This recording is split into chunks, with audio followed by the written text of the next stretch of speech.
Hi, I went to Toronto to see the King Tut exhibit at the AGO this past weekend, and I felt a certain excitement before getting there. But the longer I was there, the more bizarre it felt to be there. And after giving it some thought and thinking about it on the way back home, I realized why it's probably not something most people really want to go see. The pharaohs, the whole idea with their burial ritual and the process used to get them ready for burial mummification, it's all connected to their religious belief that their safety in the afterlife is only assured if their properly mummified and interned remains remain safe. And they went to great lengths to protect themselves. But the exhibition is essentially parading around proof that the pharaoh was unsuccessful in having his remains protected and preserved.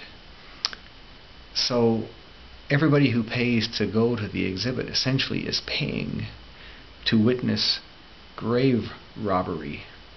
Now, I understand that when they dug this guy up for scientific reasons, they didn't sell all of the parts and pieces and artifacts, but they still robbed his grave. They still dug him up and are parading around the contents. So imagine if, say, we decided to dig up, I don't know, maybe Winston Churchill or, I don't know, Mackenzie King, and parade his remains and artifacts of his life that were buried with him. Let's assume there was something buried with him around the countryside. Would that be okay?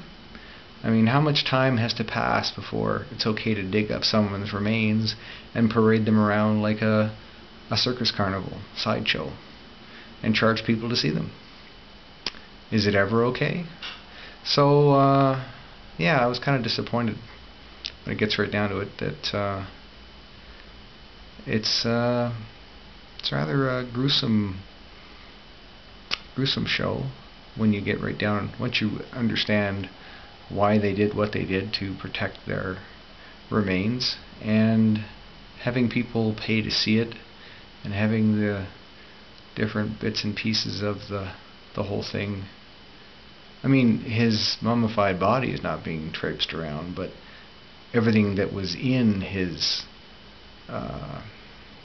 protected area is being moved around, plus some other, I guess, artifacts that might not have been inside the burial vault. But it's a kind of like, if you go to the show, it's like you're participating in grave robbery. That's how it felt to me.